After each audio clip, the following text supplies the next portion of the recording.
The broadcast is now starting. All attendees are in listen-only mode. Aloha, and thank you everyone for joining us tonight. My name is Kawai Domingo. I work at Haleakala National Park. I am the park's volunteer coordinator and the community liaison. I'll be beginning our meeting tonight with an oli, eho mai. If you know it, please join along wherever you may be.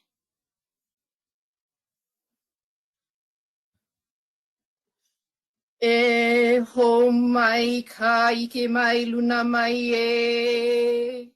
O nā mea huna noe au, o nā mele, e ho mai, e ho mai, e ho mai, e ho mai, ka ike mai luna mai e.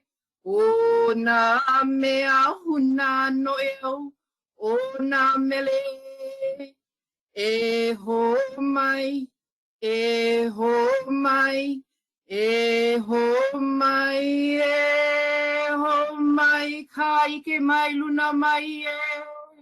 O nā mea huna noi au, o nā mele, e ho mai, e ho mai, e ho mai e. Mahalo. And now I will pass it along to our Superintendent, Natalie Gates. Thank you, Kawai. That was lovely. Good evening and aloha kako. My name is Natalie Gates, and I have served as Superintendent of Haleakala National Park since 2013. Haleakala National Park is a unit of the National Park Service.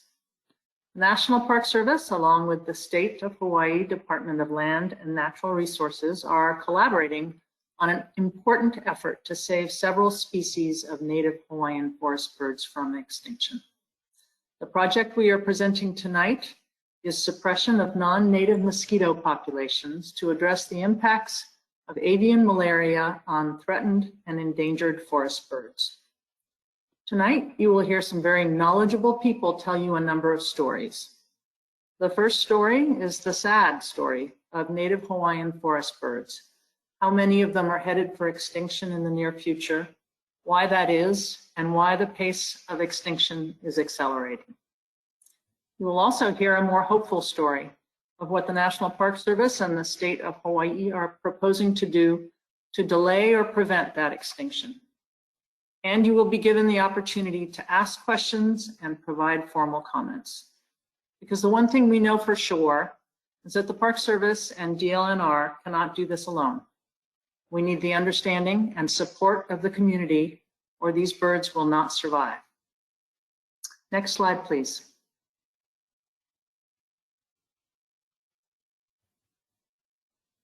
So here's the agenda. We're going to have some webinar logistics just to show you how to ask questions, put questions into the chat. The presentation will begin with a discussion of the laws that determine what we can and can't do in this environmental assessment. The purpose and need, the project background, the proposed action and project area. And then importantly, the potential effects on resources. And then finally, the project schedule. There'll be plenty of time for questions and answers at the end of the presentation. Next slide. So, as an attendee, you will be in listen-only mode, so your microphone will be muted. If you'd like to ask a question, please type the question in at any time during the webinar into the chat questions box in the control panel. Questions will be answered at the end of the presentation. Next slide. Public comments.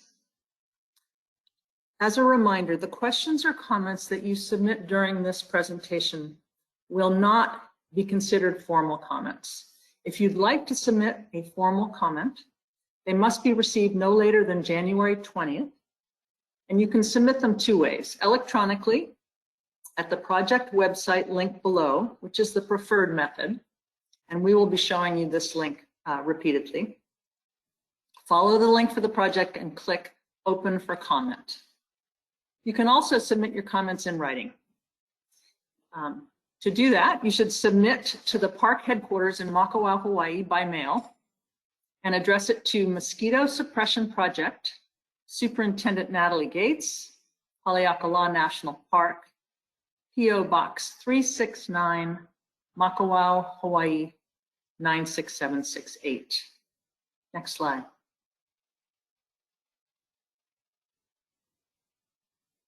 So what is NEPA? The National, oops. Let me go back to that slide, which I have not memorized. Thanks.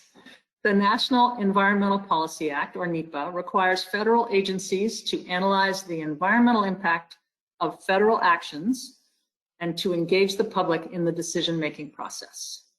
Similarly, HEPA, which is the Hawaii Environmental Policy Act, is similar to NEPA and requires that state agencies, such as DLNR, analyze the environmental and cultural impacts of their actions and that they engage the public in the decision-making process. Next slide. Why are we doing this project? What is the need for it? Well, immediate action needs to be taken to prevent the extinction of native forest birds on East Maui. We know that mosquitoes and a disease called avian malaria are moving into higher elevation habitats and killing native forest birds. Next slide. And what is the purpose of the project? Its purpose is to substantially suppress or eliminate non-native mosquitoes and thus avian malaria in threatened and endangered forest bird populations on East Maui, thereby reducing the risks of extinction and contributing to the recovery of these bird species. Next slide. And now I will pass the presentation to Lainey Berry. Lainey? Thank you, Natalie. Aloha, my name is Lainey Berry. I'm the Forest Bird Recovery Coordinator at the Hawaii Department of Land and Natural Resources. I'll be introducing the Hawaiian forest birds and their threats. Hawaii's isolation has led to the evolution of a unique group of bird species. The Hawaiian honeycreepers are found nowhere else in the world. There were once more than 50 species of Hawaiian honeycreepers, but sadly, because of the impacts of human activities, many of these have gone extinct. The birds shown in grey here have all gone extinct in recent times, and today only 17 honeycreepers remain, some of these with fewer than 500 individuals left. If we don't act fast, many of these remaining species could become extinct in the next 10 years. Of the remaining 17 Hawaiian honeycreepers, only 2 are relatively stable. The other 15 shown in red are endangered, threatened, or declining. Forest birds hold significance within Hawaiian culture and traditions. Feathered cloaks, helmets, and standards were created for ali'i, using feathers from birds. Birds are also seen as manifestations of the gods and play roles in creation stories and oral traditions. Beyond their significance to Hawaiian culture, birds are an integral part of the Hawaiian forests as they pollinate and disperse seeds of native plants. Maui has several forest bird species that are unique to Maui and several more widespread species. Sadly, like the rest of Hawaii, Maui has suffered from native forest bird extinctions. Over 20 forest bird species have known to existed in Maui Nui before human arrival, but today only 6 remain. Of these 6, 3 are only found on Maui, the kiwikiu, akohekohe, and alawahio. 3 are threatened or endangered, the kiwikiu, akohekohe, and iiwi, and 2 are extinct, risk of extinction within 10 years, the kiwikiu and akohekohe. I'll now introduce you to the 3 threatened and endangered honeycreepers of Maui. The kiwikiu is one of 3 species that is unique to Maui Nui. It has a large parrot-like bill that's used to split branches, barks, and fruits to extract insect larvae for consumption. Its pre-human range was nearly island-wide on Maui and Molokai, including lowland dry forest. but the current range is very limited, restricted to a narrow band of wet forest above that 5,000 foot in elevation on the windward side of Maui, shown here in yellow. The current population size is incredibly small at around 150 individuals, among the lowest of any native Hawaiian bird. And given current population trends, kiwikiu are predicted to go extinct within the next 10 years.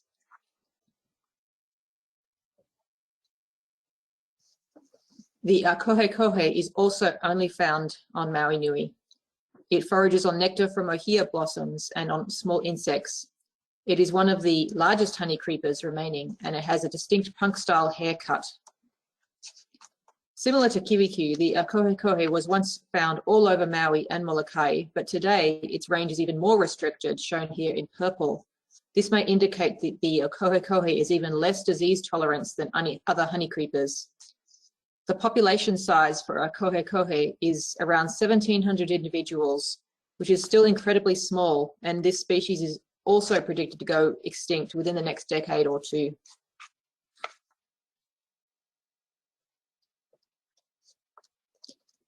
The iipi is probably the most well-known of our Hawaiian honey creepers. And as you can see here, it's the bird with the long, curved, bright orange bill. It was once the most abundant bird, once among the most abundant birds before the arrival of Europeans. In the 1890s, it was reported as abundant on Lanai, but by 1975, it was already extinct on this island.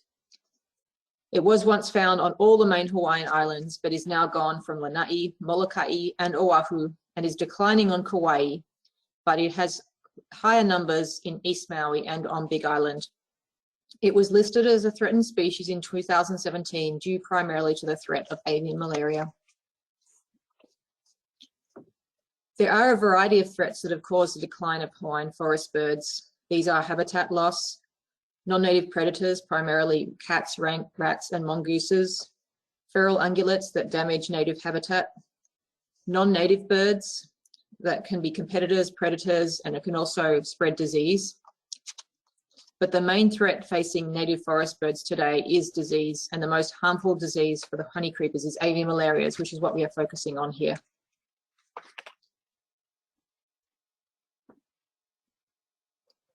Mosquitoes are not native to Hawaii. The southern house mosquito was introduced by a whaling vessel in Lahaina in 1826. Avian malaria, just like human malaria, is a disease caused by a parasite that is spread by mosquitoes. This disease was introduced to Hawaii in the early 20th century, likely contained in the blood of introduced birds. Because they evolved in the absence of malaria and the mosquitoes that transmit it, our native Hawaiian birds, particularly the honey creepers, have lost their natural immunities that their mainland ancestors may have had. As a result, many Hawaiian honey creepers are highly susceptible to avian malaria, and a single bite can be enough to kill a honey creeper. The mosquitoes and the avian malaria parasite are restricted to lower elevations of Hawaii, since they only reproduce where temperatures are warm enough. The native forest birds have been wiped out from these lower elevations where mosquitoes are found, but they have been able to persist at higher elevations that are too cold for the mosquitoes and the avian malaria to persist.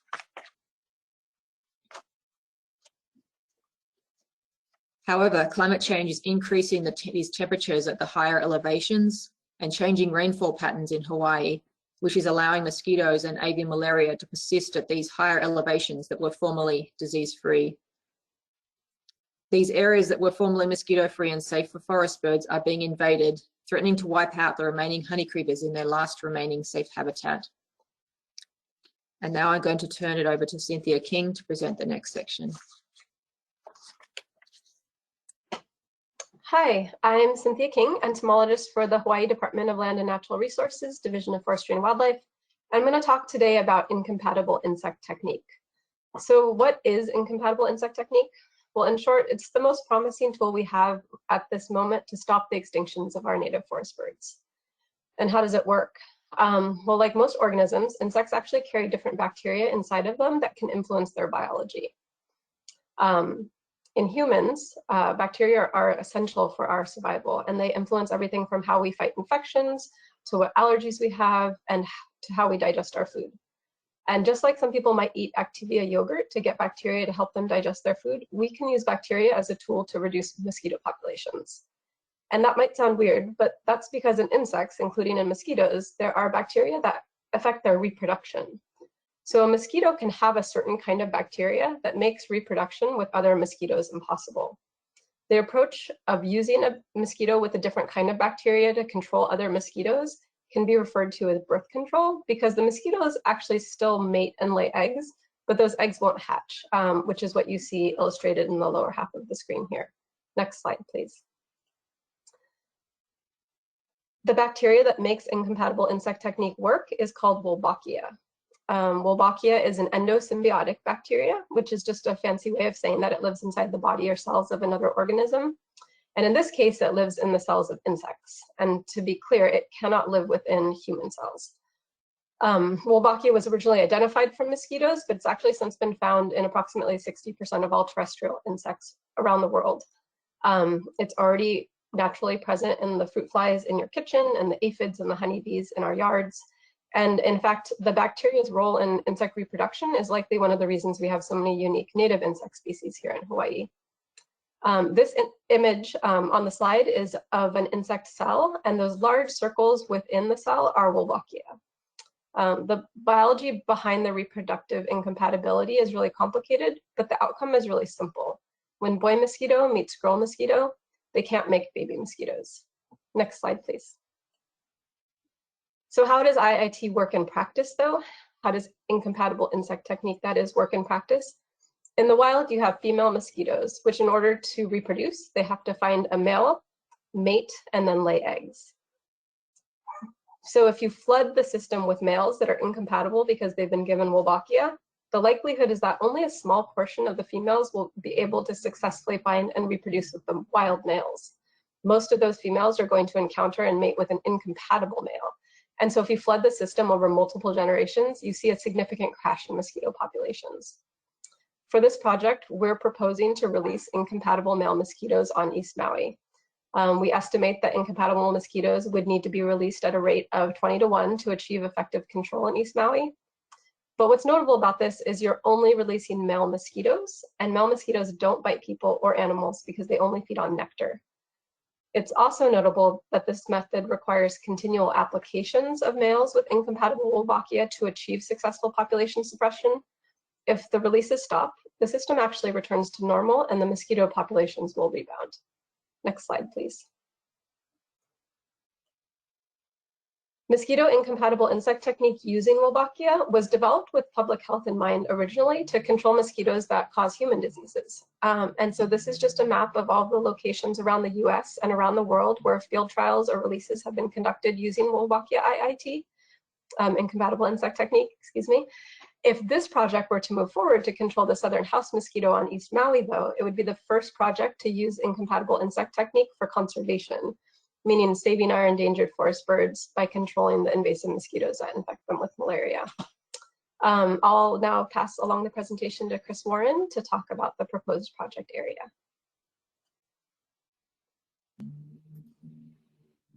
Thanks, Cynthia. Hi, everybody. My name is Chris Warren. I'm the Forest Bird Program Coordinator at Haleakala National Park. So as Cynthia said, this project would entail releasing incompatible male mosquitoes on the landscape to save these threatened birds. For this environmental assessment, we needed to define a project area, in this case where we're proposing to release these mosquitoes, shown here in red. And just to orient you here on this map, this is a map of East Maui. So Hana is on the right, Kahului up on the upper left, and Makua Pukulani kind of in the middle there. So we know that the effect of the reduced mosquito densities is most urgently needed throughout the endangered bird ranges, which is mostly at the higher elevation areas of this red polygon. However, achieving this might require releasing incompatible male mosquitoes at lower elevations than where the birds currently occur, potentially in areas where mosquitoes are breeding at greater numbers and then dispersing uphill and infecting the birds. We also don't know where there might be hotspots of mosquito breeding. As such, we've defined a fairly expansive project area covering 262 square kilometers, or about 100 square miles, but mostly windward East Maui. And you can see here that most of this area is well away from human activity and fairly remote. And also, it's pretty important to remember that we may not be able to or need to release these male mosquitoes across this entire project area. Certainly not in the first few years as we are building capacity for this tool. And we expect to further refine our release techniques and release sites over time. Next slide, please. So here's the project area again, this time outlined in red. And this shows the land management within the project area. So this area includes lands owned and managed by the National Park Service, the State of Hawaii Department of Land and Natural Resources, the Nature Conservancy, Haleakala Ranch, East Maui Irrigation, and Mahi Pono. Next.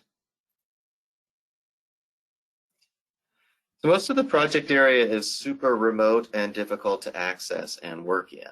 The majority is high elevation native forest that includes many areas, like shown here in the picture, with very steep terrain and dense vegetation.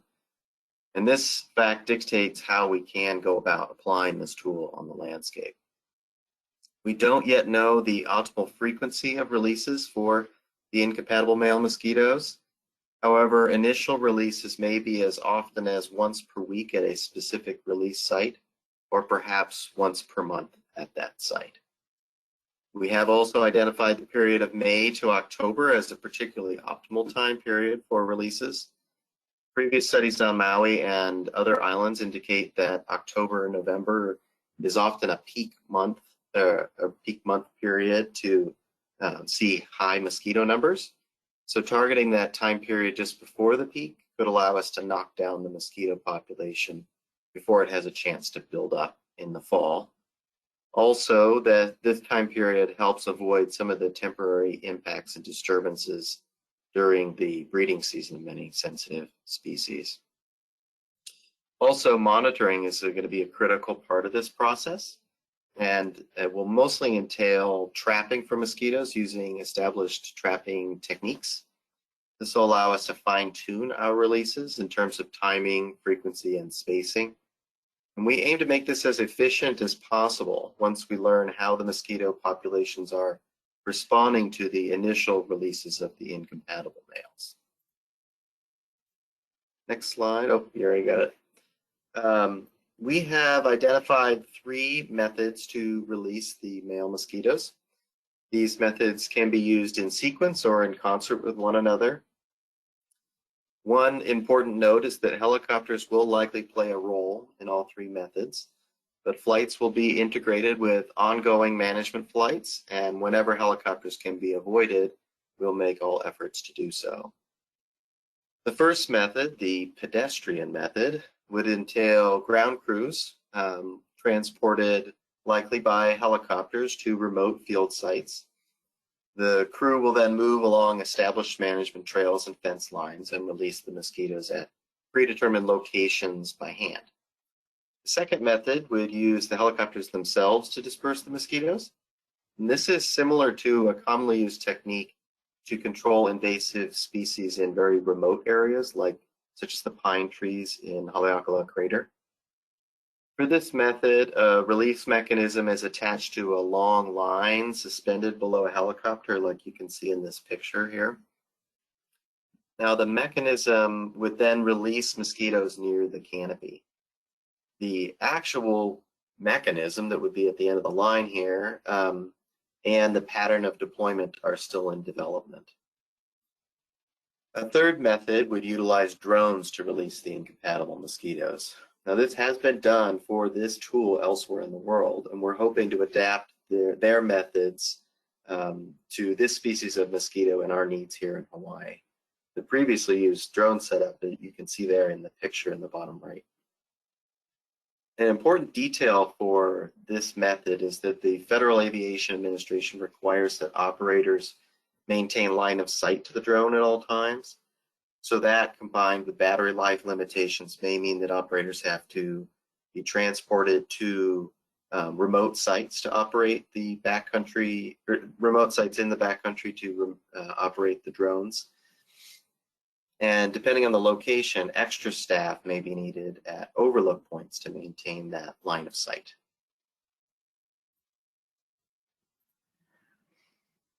Thank you. So one of the main purposes of this environmental assessment is to predict the potential effects or impacts that the tool may have on resources. So far, we've identified 6 categories of effects, and we're looking for public comments from people such as yourselves to identify others. These are further defined in the newsletter that was released last month and other forthcoming environmental assessment documents. But briefly, as far as potential effects on federally listed species or species of concern, we expect that this will have either a negligible or a beneficial effect. All native Hawaiian birds are impacted by avian malaria, even if they don't die from the disease. So reduction in mosquitoes will likely only be to their benefit. However, there may be some temporary disturbance during the releases of the incompatible male mosquitoes. As for ethnographic resources, the National Park Service and the state of Hawaii are consulting with members of the Hawaiian community on how we can identify cultural impacts and ways to reduce or eliminate those impacts. And a cultural impact assessment is also being prepared and required under the HEPA side of this process. And for more on this, I'm going to direct you to the newsletter and then the forthcoming environmental assessment documents themselves. And now we're looking at the project schedule for this. So last month and now in January 2022, we're in what's called the public scoping period. So this is a time period for people like yourselves to be part of the process. And following this, in February to May, we will be preparing the environmental assessment, which will then be released for public review in June or July of this year. So here's another opportunity for you or others to be involved. And then in July and August, we will review the public comments, and then we expect that by September and October, the National Park Service and Department of Land and Natural Resources can come to their decision on this. And now I'm gonna pass the presentation to Jen for the question period. Aloha, everybody. My name is Jen Proxman. I'm the Chief of Interpretation, Education, and Volunteers at Haleakala National Park. Thank you for listening along to our presentation today. We will now initiate our question and answer session. When you go to your control panel, what you'll do is just type your questions into the chat or questions box. You will not be able to unmute yourself, but I will read your question aloud. And we will work through the questions as they come in. So that being said, again, it's the question and answers portion. And I'll go ahead and get started with our first question. The first question that we've received was, how do I know that our comments are being received, and will there be confirmation? And I'm assuming that these are the comments that you have placed on our PEPC website, that parkplanning.nps.gov/Hale Mosquito. So for that first question, I will direct it to either maybe Chris or Natalie.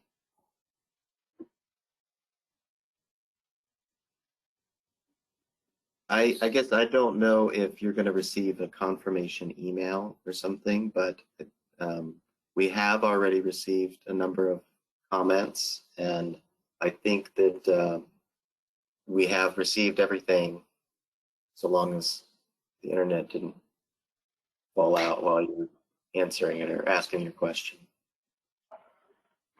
This is Natalie. So when you enter your comment into PEPC, you will not get a confirmation email. The online system does not automatically generate a confirmation. We have never been notified that we have a problem. with not getting those comments, that is the most efficient way of inputting your comment. If you're concerned that we may not have received your comment, we're going to give you a couple of email addresses, and we'll put them into the chat so that you can see them. And feel free to reach out to those folks, and we will check to make sure that your comment came in. If you write us your comment, if you send it by mail, include a notification that you want confirmation and an email address, and we will send you an email when we receive it. Thank you, Chris and Natalie. The next question we have, I might paraphrase a little bit on this because it's a pretty long question, but it says, thank you for evaluating this bold conversation action to save endangered birds from extinction. My concerns are potential risk. There's a research article by Mauricio Calvetti called Wobachia Density and Cytoplasmic Incompatibility in Aedes albopictus. Concerns with artificial Wobachia infection as a vector tool. What steps are being taken here in Hawaii before mosquitoes are released to make sure that mosquitoes transinfected with Wobachia strains WALBA are not compatible with the wild Wobachia strain WPAP and QLX? I can go ahead and try and answer that. Excellent question. I think it's great that was asked. Beyond following the preliminary EPA and Hawaii Department of Agriculture conditions for import, mosquitoes will be considered a biopesticide. There'll be label conditions included in that, or permit conditions. I don't anticipate that we specifically the National Park Service or DLNR will be performing any genetic level quality controls after they have already gone through the regulatory quality controls that are already planned. Small samples could be extracted from each shipment by species and with sex identification. But I think our understanding is that we don't believe additional genetic testing would be performed because all of that work would be performed in advance in the laboratories of our partner cooperators on the mainland. And again, following the sort of regulatory pathway and standard protocols that have already been followed, as you mentioned in the article that you cited, for the registration of Aedes albopictus and Aedes aegypti mosquitoes that are currently in process. So again, we would be very clear that we are meeting the import conditions that are outlined, and we could certainly think about doing some quality controls, but just like any other biopesticide that we were going to be utilizing, typically a portion of a pesticide isn't taken out and then tested before it is actually utilized again, because we have confidence in that regulatory process and the research that has preceded it. Thank you, Cynthia. The next question we have is a multi-part question, so I'm going to piece that up. The first part of the question is, have there been any studies to determine the type of Wobachia strain on Maui?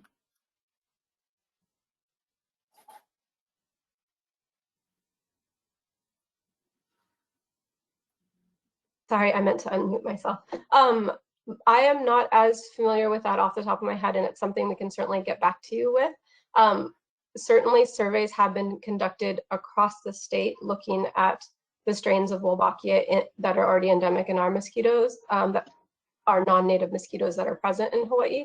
But I don't believe the sampling on Maui Nui has been exhaustive. But to date, they've only found a single biotype. And yeah, but there is actually ongoing additional research right now, genetics work that's being done by the U.S. Geological Survey. Would anyone else like to add to that before I move on to the next part of the question? I guess I would just add on that, ongoing monitoring would be part of any action they would be taking. So there would be monitoring that would be happening throughout the process, both to see what is happening with the mosquitoes that are being released, and then what's happening in what's happening out in the native habitat. And then also, additional sampling has occurred, and there is other sampling that is ongoing within the state. But if there was a species that was identified and stuff, certainly then those would be, I guess, tested for incompatibility. Great, thank you. And that kind of leads right into our next question. They do reference a key technical report by Atkinson from 2016 about the genetic diversity of Wobachia endosymbionts in Culex from Hawaii, Midway Atoll, and Samoa. They identify WPIP5 as occurring on Hawaii Island and Kauai based on sample sizes of 28 and 8 mosquitoes from each island. It goes on to talk about some of the Wobachia samples from Hawaii Island and found on Hawaii and Kauai as well. It states in there, they quoted it, given the diversity of genotypes on Kauai and Hawaii Islands and more extensive sampling in additional habitats and sampling on Oahu, Maui, Molokai, and Lanai will help to provide a more complete picture of the diversity across the archipelago. With that in mind, has more testing been done in additional habitats on Hawaii and Kauai and any of the other islands as well? So Josh, you sort of answered that already, saying there was testing going on in the States. I don't know if there's anything you'd like to add for that question at this time. I mean, I guess I would just add that, mosquito populations are, constantly in flux. There's some ongoing monitoring at our ports of entry, and there's other monitoring that is specifically associated with looking at some of these project areas. And so, like as that information comes up, it would be addressed and looked into. I was just going to add that there has been really extensive mosquito sampling over the last just few years across Maui, Big Island, Kauai, and Oahu, I think, too. So we are learning a lot more about this. So I guess the answer is yes, there has been and is more testing being done. Thank you. The next question we have is, we can't see the PowerPoints, and I'll take this one. So sometimes we've learned after this is our second meeting, some people might have connectivity issues that don't allow them to see the PowerPoint, but don't worry. Those PowerPoints are available on our park planning website. We've also posted that link in the chat so you can access the recording from the meeting that we had in December. It's pretty much identical to this meeting, so you can see the presentation portion of that meeting that's on YouTube, and you can access that from the link that is in the chat. The next question we have is, I've heard there's some patent issues with the strain of Wobachia mosquitoes to be shipped from the mainland university. Do you have comments on that issue and when it may be resolved?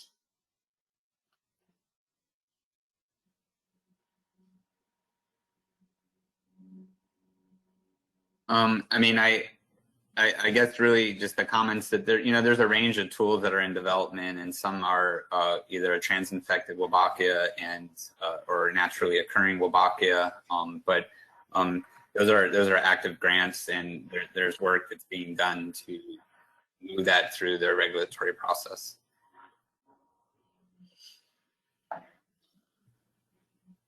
Great, thank you.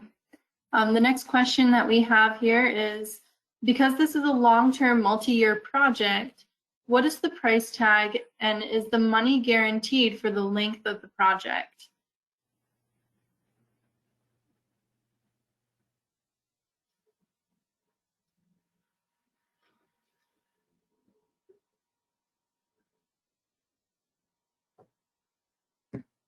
I can take a crack at that. This is Natalie. Turn my camera on. Ryan, do you want to try? I can help.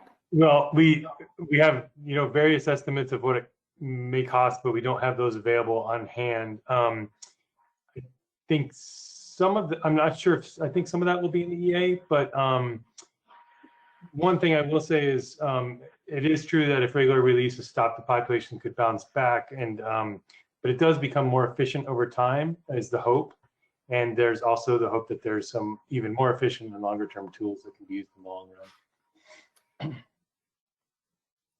And the only thing I would add is that once the mosquito population is knocked down, it will be less expensive. You will need fewer mosquitoes to flood the system and maintain the population at a lower level in the future. But we do not have any accurate price tags for this right now. I would expect that those will be in the environmental assessment, and if not a number, a range of numbers. And then, Chris, this is actually, I think, a good follow-up question for you. You mentioned the regular release is stopped, the population will bounce back. This sounds like perpetual maintenance. Yeah, that is part of one of this tool, is that it does require regular releases of these male mosquitoes. And that is kind of one of the benefits to it, in a sense, that if something is not going well, we can just turn it off. But it is definitely something that will be perpetual in order to maintain this. I do think that the release frequency could potentially decrease as the mosquito densities go down, like they're talking about with the funding. So the intensity of releases and how difficult and time consuming and of course expensive this could be can go down over time.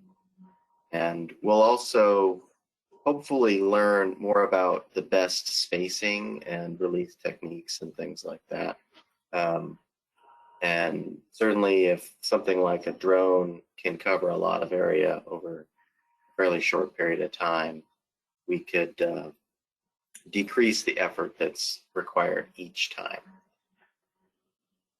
Yeah, and just to clarify on those cost estimates, I was actually incorrect that they won't be included in the EA, but we can share those as we move forward. And part of the difficulty in estimating that right now is some of those variables that Chris mentioned, even that we're going to learn as we monitor and go along with this process. And so it can become more accurate as time goes on.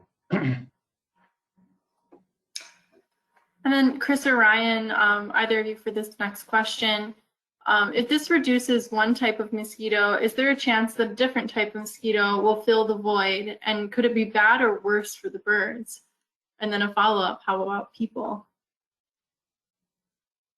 So this tool is specific to this one species of mosquito, in large part because this is the mosquito that spreads avian malaria. There are something like 5 other species, I think, that are present throughout Hawaii, but this one is the only one that is particularly efficient at spreading avian malaria, and all the others are very inefficient at it. So it is extremely unlikely that another species would come in and become the dominant vector for the malaria parasite. But there's interest from human health sector in using a similar tool for other species of mosquitoes. So I'm certainly not promising you won't have mosquitoes in your backyard soon, but there is interest in controlling other mosquitoes for other reasons. Yeah, and I would just add that, I mean, it's a really good question, and I think where literature shows, like based on the culex, that we would not have that problem. But with other mosquito species, if you're controlling them, it would be a consideration, especially for like the 80 species of which one would come in and fill in that void. Thank you. The next question we have is, who at USGS is sampling mosquitoes on Maui and assessing the Wobachia strain in the wild type culex?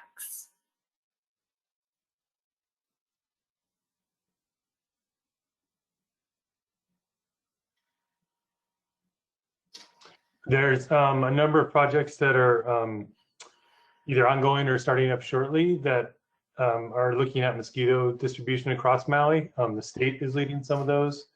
At USGS, Dennis LaPointe is helping lead a lot of those, and the Park Service works with them on some of those as well.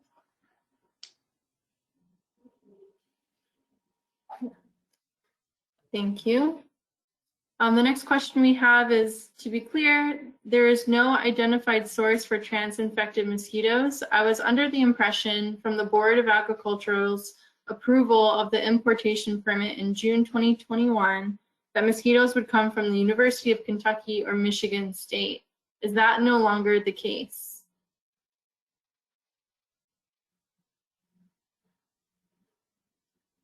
I guess that question referenced one specific import permit, but that is one, and so that may or may not be the case. There could be additional permits applied for.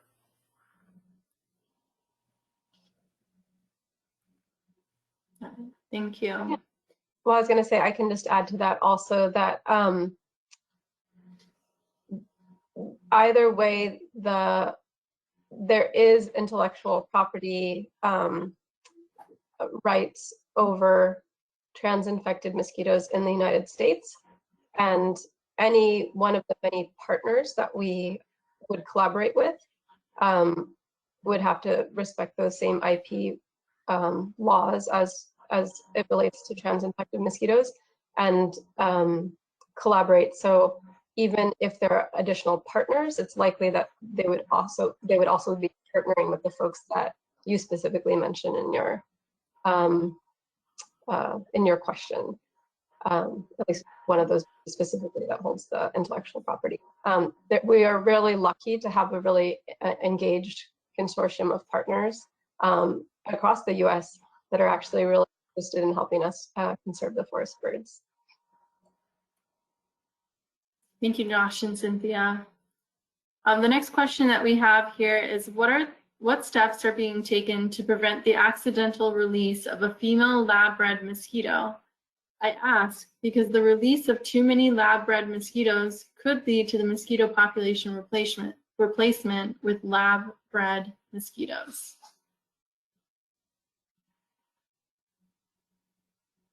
So this is a really good point, and it definitely, contamination of the released males with females can certainly, shoot the whole thing in the foot. But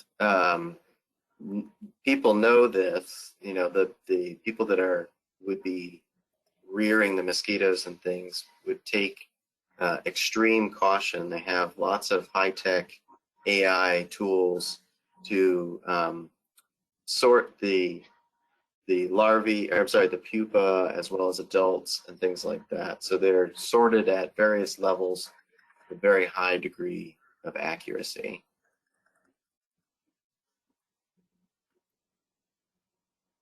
I think the only thing I would add to that, that's a good answer, Chris. I think you can look at some of those other projects that Cynthia pointed to that are occurring across the world, and those have achieved effective suppression in a lot of those areas. And through continued monitoring as well, you can detect if by chance you did accidentally release. But so far, those techniques have been very effective, and that has not, to my knowledge at least, stopped those programs.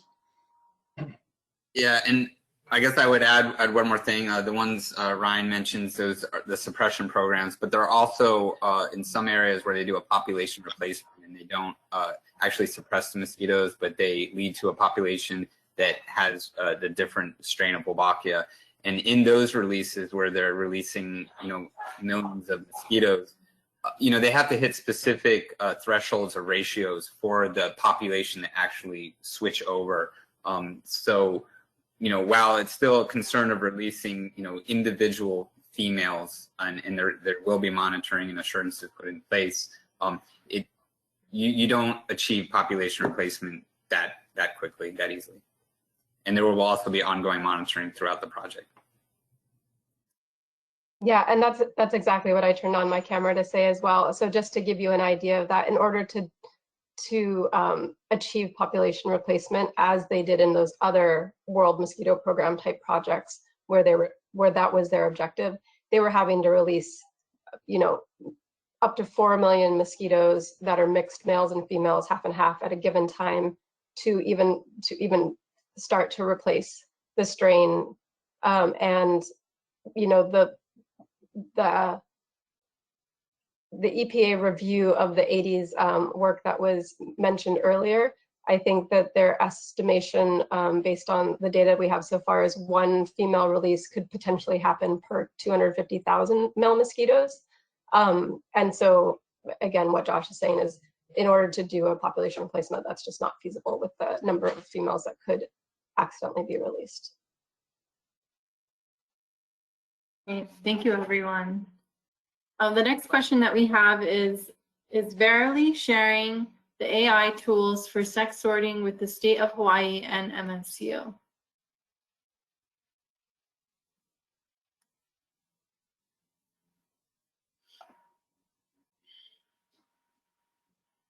That's a really specific question, and I think it would most accurately be answered by someone at MSU, because I don't think any of us on here are party to that specifically, but we do know that Verily, which is a human health biotechnology firm in California, is collaborating with other partners such as Mosquito Mate and University of Kentucky, or has at least on previous projects.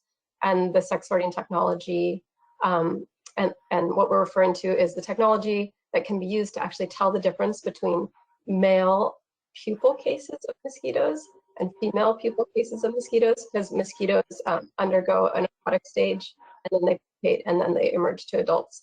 And so it's actually in that stage that they can be sorted quite accurately to select out all the males. So yeah, that technology is being shared by between partners, but we're not aware of all the partners that they are being shared with regularly. Thanks, Cynthia, for letting us know where to direct that specific question.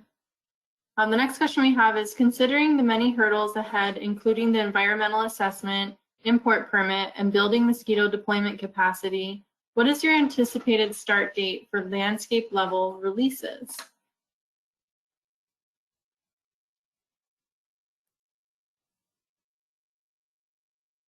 I think that's kind of the big question, right? And what I want to say is as soon as possible. And I think we have a great, huge group of people that are working to make that happen. Unfortunately, there's a lot of things still in the air that would affect the timeline. And so I would love to say that we're doing it next week, but depending on where the mosquitoes are coming from, as various regulatory things that need to be in place, as you said, import permits and things like that, all those things affect the timeline. And so I guess I'm just going to have to give the very unsatisfying answer of as soon as we possibly can, safely, I should say. Yeah, I would just add to Chris. I mean, there are a bunch of variables that are ongoing, but I mean, one thing that we do know is that avian malaria is impacting the forest birds. There isn't a lot of time, and that controlling mosquitoes on the landscape is the one thing that we're going to need to do in order to prevent these birds from going extinct. The other thing I would say is, I presented that huge project area, and a timeline for controlling mosquitoes across all of East Maui is very different than high priority areas where we've got, some of the highest densities of our really endangered birds. So we might be able to start there sooner than we are doing in a much, much larger area, say. Great, thank you.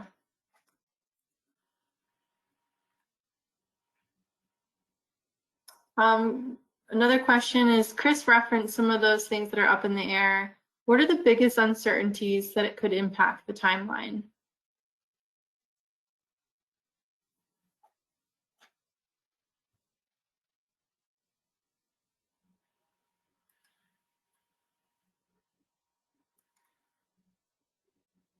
And Chris, I think that one's for you, thinking about the biggest uncertainties.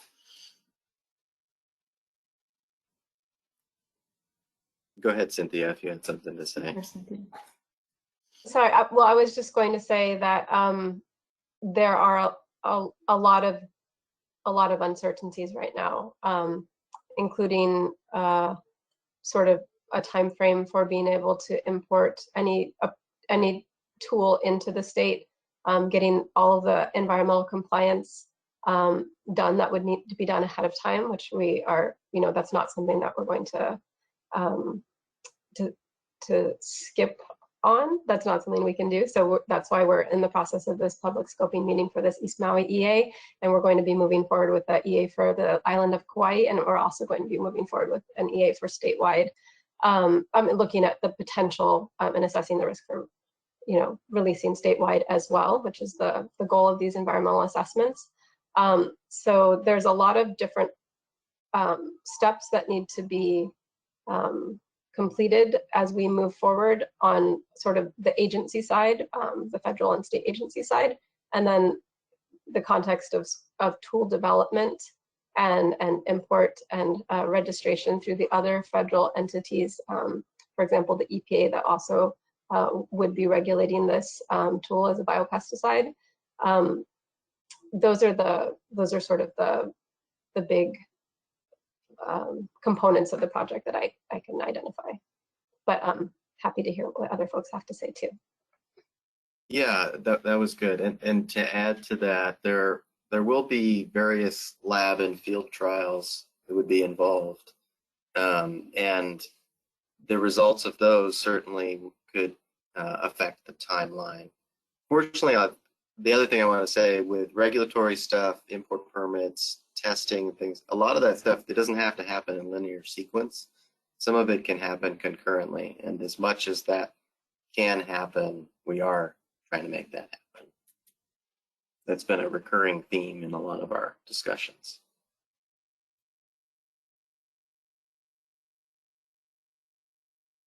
Great, okay.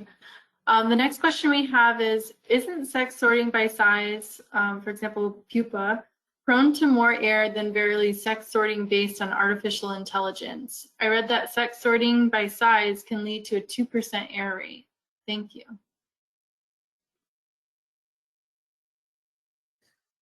I'd have to check on the specifics. I believe that the process of automation is reaching a high level of efficiency. It takes out the just, I guess, human error, user error.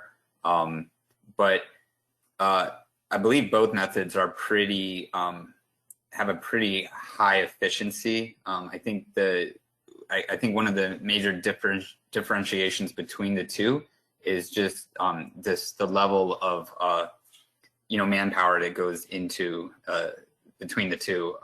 Doing it manually, it's very labor intensive. Whereas on the technology side, it's really a high tech level, and that's the difference between really those two rearing platforms.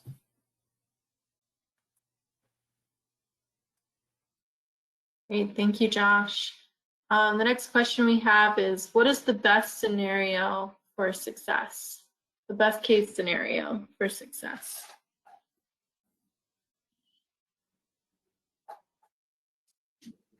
I think there's a number of scenarios that I would call a success. One of the biggest and most dear to my heart forms of success is that we don't see the extinction of these birds in the next decade. But the reality is, with some of these birds, they have been declining for a very long time, and we are doing our best for them, but sometimes things might be too late. And so I don't want to necessarily choose that as our only form of success. There are a lot of other species besides, say, kiwikiu out there that we could be in a similar situation in a number of years. So having the tool available and out there on the landscape and actually seeing a significant reduction in mosquito densities is really, I think, our best sign of success. In terms of scenarios, I think that it could even be a success if we are reducing, significantly reducing mosquito densities, even just in the highest elevation habitats where most endangered birds are. And then it would be even better to expand it from there. Great. Thank you, Chris. At this time, I don't see any new questions, but we'll just give folks a few minutes in case more questions come in.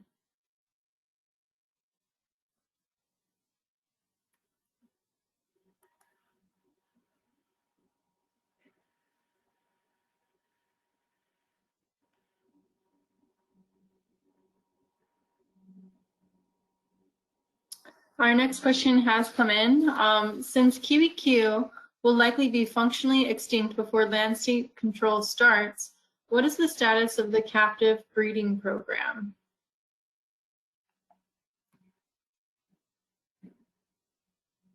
I guess I'm going to be a little optimistic and say I don't know if they are likely to become functionally extinct. I think that, well, I guess they are likely to be closer to extinction. Whether they will be is not a certain thing. There is still a fair amount of genetic diversity in the population, and they have survived to now, in many ways against odds, you know. I can't really comment on the status of the breeding program, since I think maybe Lainey can update us, because I don't know the most up-to-date information.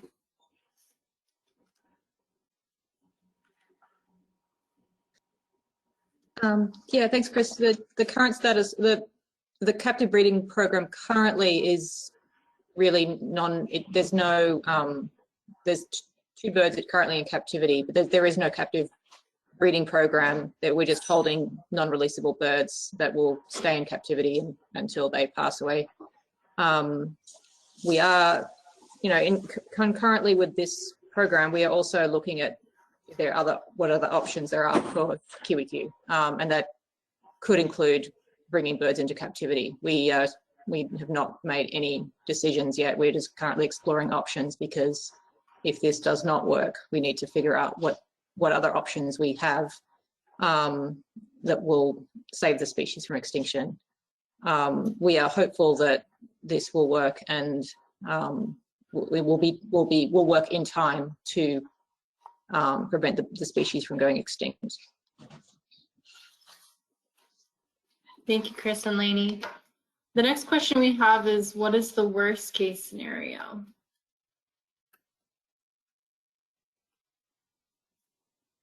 I can make a stab at that, and then I think the worst case scenario is that it doesn't work, yeah, like I said, we have to look at other options to save the species from going extinct. Yeah, I was going to say the worst case scenario is we continue on this current track of really limited options, and so we're hopeful that we can address the problem out in the wild, just, you know, where the birds in their habitat. But yes, as Lainey said, you know, they are looking at, you know, other options, but really none of the options are, you know, ideal. And but we do know that we cannot continue on the path that we're on, because the models aren't good.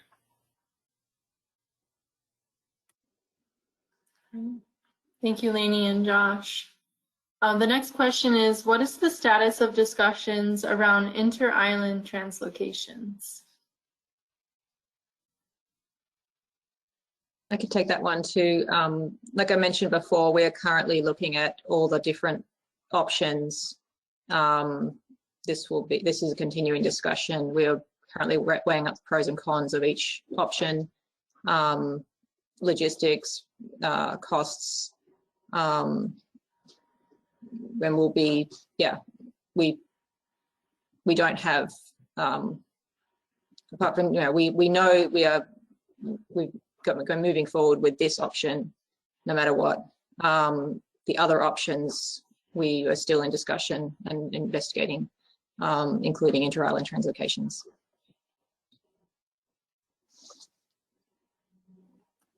Thank you, Lainey.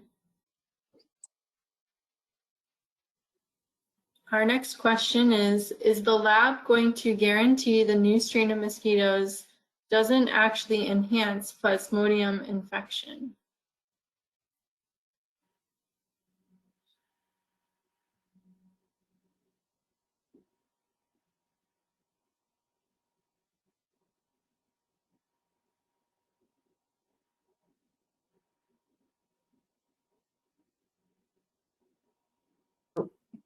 I guess my response to that is there have been some studies that have been done related to Plasmodium. I think if additional studies are being looked into. I know that Fish and Wildlife has funded the look to see whether the presence of the Wobachia strain that we're using actually inhibits the replication of the Plasmodium relictum within the mosquito. But ultimately, we're not releasing females onto the landscape. Female mosquitoes are the ones that need the blood meal and the one that bite and spread avian. We will only be releasing sterile males that do not take blood meals.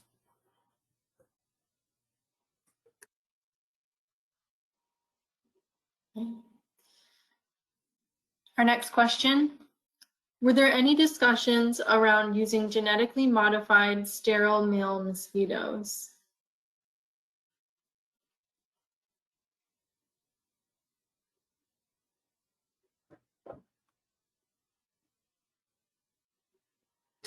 I think, early on, those tools were definitely presented. I think we had followed, what has occurred, at least within the U.S. right now. And at this point, there's already been biopesticide registration for a Wobachia mosquito in several states within the U.S. And there hasn't been, I think there's one now from a genetic strain of mosquito that's proposed, I believe in Florida, but the Wobachia mosquito seems to have a much further progress within the U.S. at this point. Okay, thank you.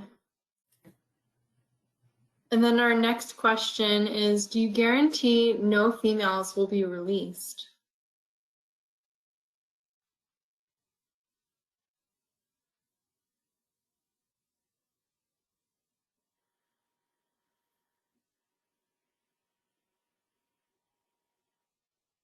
I don't think necessarily can guarantee that, but I think that all the measures will be taken to minimize so that females aren't released, so that it would be detrimental to the project or cause problems. So that small percentage is based on, I think, the manual separations. I mean, that can always exist, but once again, I think that the measures that would be put in place as far as monitoring stuff would minimize that we would not expect any kind of adverse effects.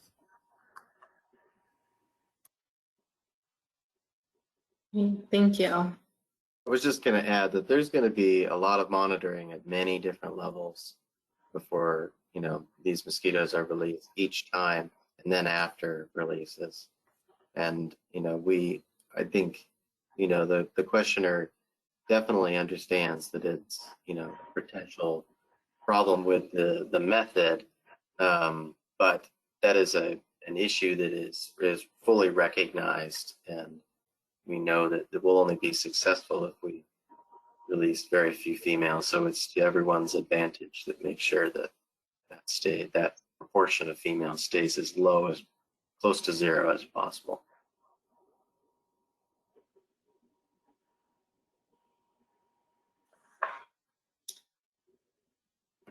The next question we have is about extinction for some of the different species of birds that we have.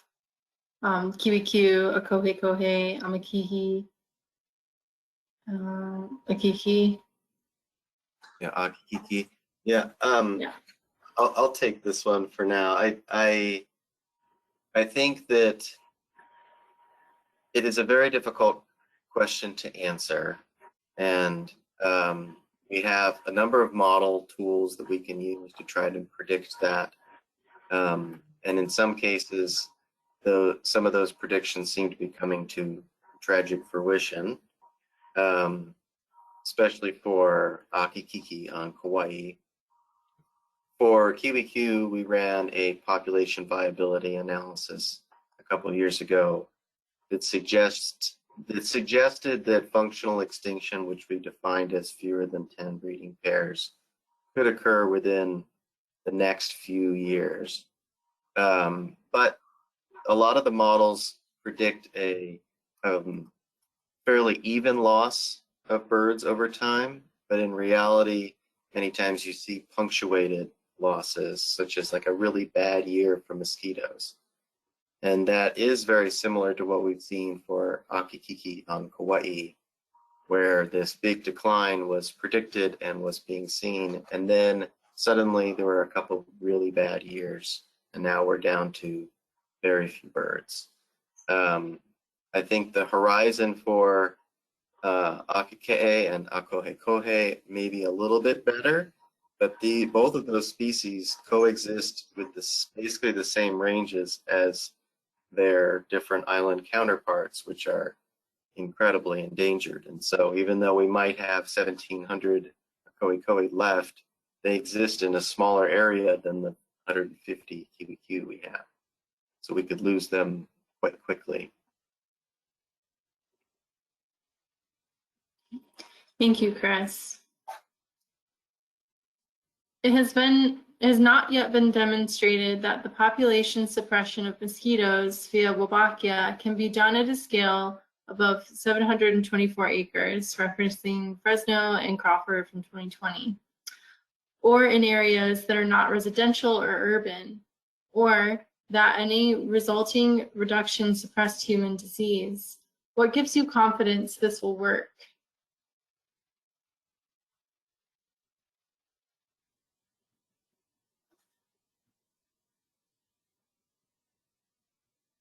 I think there was a lot packed into that question. I'm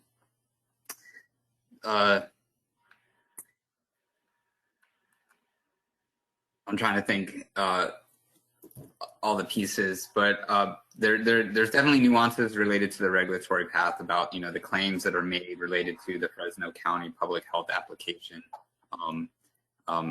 Your claims related to it have to be made on the suppression of the mosquito population and not on the impact of disease.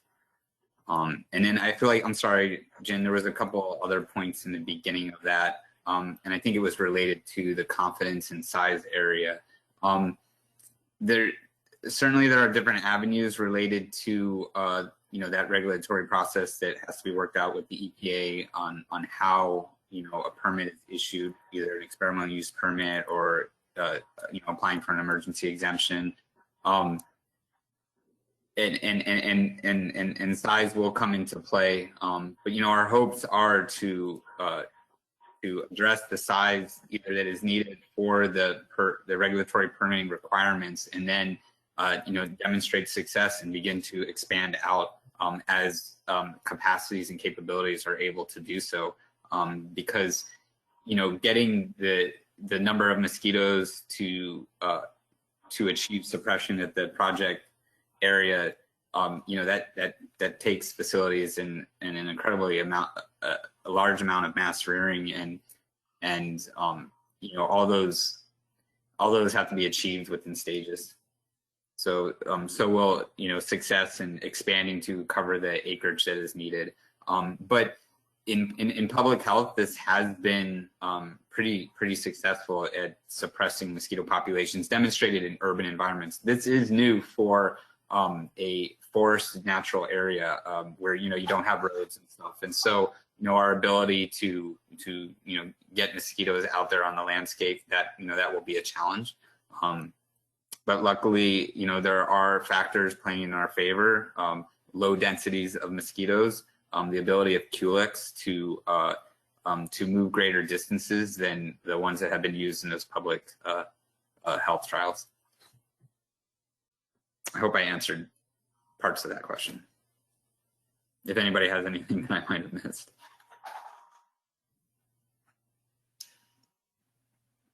Did anyone else want to add to that? Okay. The next question we have is, there was a big announcement that 30 or so kiwikiu would be taken to mainland zoos. Has this process begun?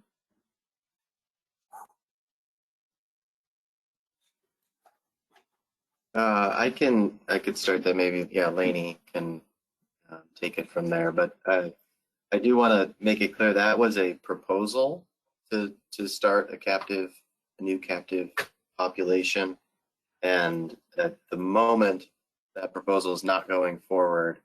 That tool is not off the table, as Lainey said, but that particular proposal is not moving forward right now. Is that correct? Yeah, thanks, Chris. That's correct. It's currently part of a bigger conversation involving multiple species and multiple options. So that is part of the discussion that we are going through right now. Thank you both.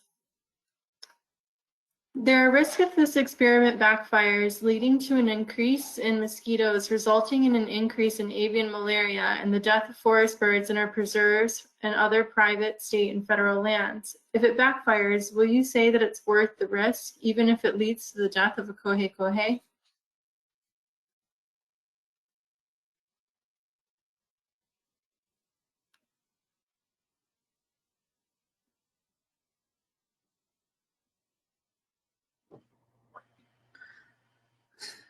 I guess my quick response to that is I'm not quite understanding about backfiring, but I guess that's either unintended consequences. But this is the mosquitoes released into the environment won't persist. So the moment you stop releasing it, the numbers would decrease, and so the indication, I mean, that there would be an increase in mosquitoes, I can't foresee how that would happen. It would be just either maintaining the status quo, or we would see an effect from our management actions. Yeah, that's what I was going to say. I mean, correct me if I'm wrong, but I feel like one way that this thing could fail is that you wind up with population. You either fail to suppress the population by not releasing enough mosquitoes in enough places, or you lead to population replacement with the same densities of mosquitoes that the habitat can hold. So I don't think that we are risking increasing the mosquito population. The other thing I want to say is we do know the risk of not doing anything to combat malaria. And that is almost certainly the loss of several species in the next few years. So yeah, I think that we absolutely need to do something and do it as soon as we can. Lainey, would you like to add? Yeah, just to back up what Josh and Chris said, I'm not clear how this could result in an increase in population of mosquitoes, and like Chris said, if the mosquitoes are increasing at these higher elevations if we do nothing, and these species will go extinct if that happens, or as that happens. So not doing this method will result in the extinction of these species in these high elevation areas. So we have to try. This is the tool that was identified as likely to be the most successful given the current technology. So yeah, this is what we feel is the most likely to succeed. Thank you. Next question we have is, are regulatory permits a bigger hurdle than technology limitations?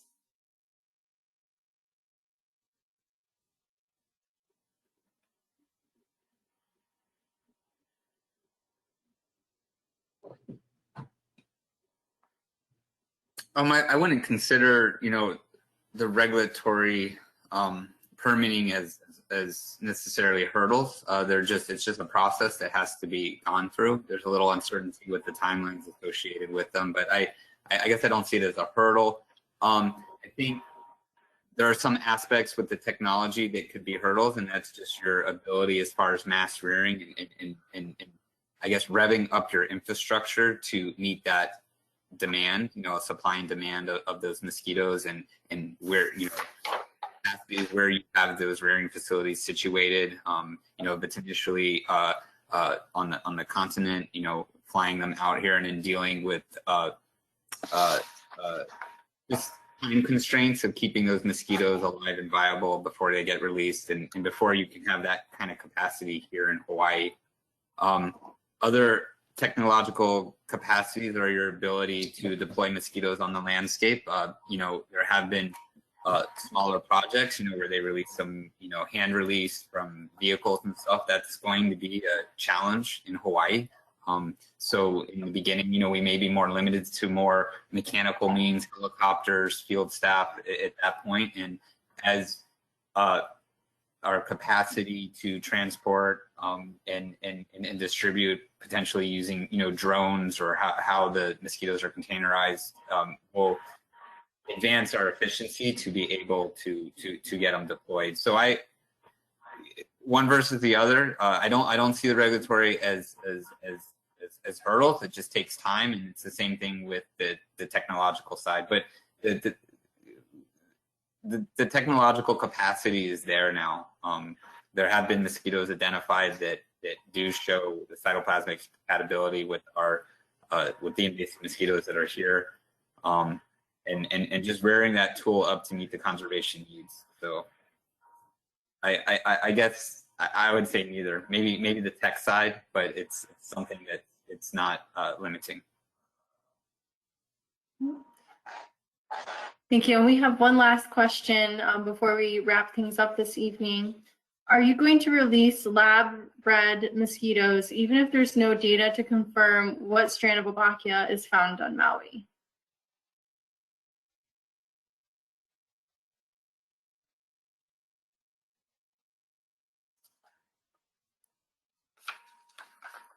Well, I don't think so. I mean, there have been initial surveys, and there are going to be ongoing surveys within the project area, because you need to.